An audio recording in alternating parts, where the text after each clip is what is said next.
Facebook use করার সময় অনেকেই একটা কমন প্রবলেম ফেস করে থাকে।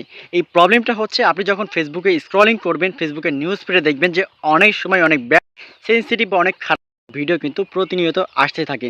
বাট ফেসবুকের এমন কিছু সেটিংস রয়েছে, এই সেটিংসগুলো যদি আপনি একবার অফ করে রাখেন তাহলে নেক্সট টাইম থেকে ফেসবুকে এরকম সেনসিটিভ বা খারাপ ভিডিওগুলো কখনোই কিন্তু আপনার নিউজ ফিডে আসবে না।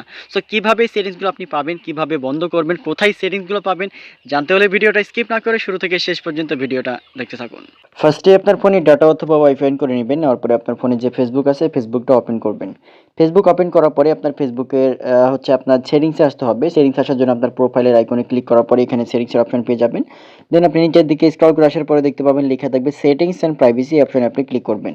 ক্লিক করার পরে আবার একটা সেটিংসের অপশন পেয়ে যাবেন। আপনি সেটিংসে ক্লিক করবেন। সেটিংসে যখন ক্লিক করবেন, ক্লিক করার পরে এরকম একটা ইন্টারফেস আসবে। আসার পরে নিচের দিকে একটু স্ক্রল করে আসার পরে দেখতে পাবেন লেখা থাকবে নিউজ ফিড লেখা থাকবে। এই নিউজ ফিডে আপনি ক্লিক করবেন। নিউজ ফিডে যখন ক্লিক করবেন, ক্লিক করার পরে একবারে নিচের দিকে দেখেন লাস্ট যে রিডিউস নামের একটা অপশন রয়েছে, আপনি এখানে যে একটা অ্যারো আইকন রয়েছে আপনি এখানে ক্লিক করবেন। যখন এখানে ক্লিক করবেন, ক্লিক করার পরে এখানে ৩টা অপশন পেয়ে যাবেন। বাট আপনার যেটা করতে হবে এখান থেকে যে সেনসিটিভ কনটেন্ট লেখা আছে, এখানে যে পাশে অ্যারো আইকন লেখা আছে আপনি এখানে বা অ্যারো আইকনটা দেওয়া আছে আপনি এখানে ক্লিক করবেন। ক্লিক করার পরে এটা যদি আপনার দেখেন এটা যদি ডিফল্ট করা থাকে তাহলে আপনি যেটা করবেন এখানে রিডিউস মোর লেখা থাকবে, আপনি রিডিউস মোর এখান থেকে ক্লিক করবেন।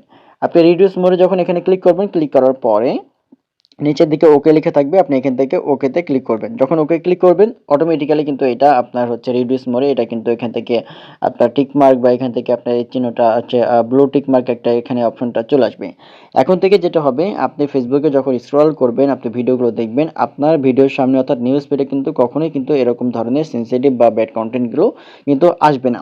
আর যদিও তারপরে আসে আপনি যেটা করবেন সেটা হচ্ছে যে আপনি সেটা স্কিপ করে যাবেন। যখন আপনি এটা স্কিপ করে যাবেন, স্কিপ করলে যেটা হবে নেক্সট টাইম থেকে কিন্তু আপনার কখনোই এরকম ধরনের কনটেন্ট কিন্তু আপনার নিউজ ফিডে আসবে না। এভাবে খুব সহজেই কিন্তু আপনার ব্যাড সেনসিটিভ কনটেন্টগুলো আপনি আপনার ফেসবুকে আসা কিন্তু খুব সহজেই আপনি এই জাস্ট মাত্র একটা সেটিংস আপনি এখান থেকে অন করার মাধ্যমে কিন্তু আপনি এগুলো সবকিছু আপনি স্টপ করে দিতে পারবেন।